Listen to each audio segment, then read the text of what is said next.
त्याचा जर विचार केला, जो सडका आहे, कुचका आहे, नासका आहे, त्याचा नाश होणार आहे, अशा देहाची अपेक्षा, देहाची इच्छा स्वर्गातले अमराधिक देव करतात.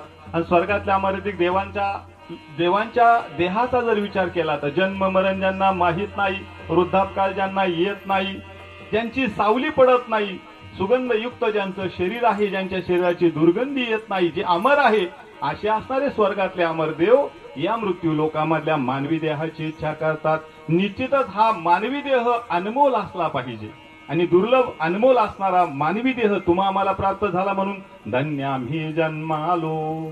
धन्यता कशात आहे शुभम बाबा? जी गोष्ट ज्यासाठी दिली त्यासाठी जर ती वापरली तर तिची धन्यता त्यामध्ये आहे.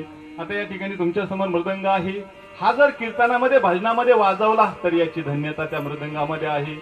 माझ्या समोर हा माईक आहे, पोपट बाबा, पोपट महाराज, आता हा माईक, याची धन्यता कशामध्ये? यातून बोललं तर, काय एखाद्याला फेकून मारलं तर याची धन्यता आहे, यातून बोललं तर.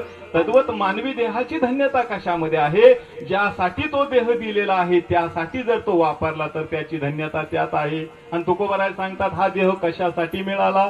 तर भगवंताचं दास होण्यासाठी मिळाला. आणि महाराज सांगतात, नुसतं आम्ही देह ज्याच्यासाठी दिला त्यासाठी वापरला सुद्धा, कशासाठी? दास विठोबाचे झालो. घेतलेला श्वास आणि सोडलेला श्वास दोघांमधलं अंतर म्हणजे आयुष्य आहे. आणि आयुष्य म्हणजे साधन सांगितलेलं आहे.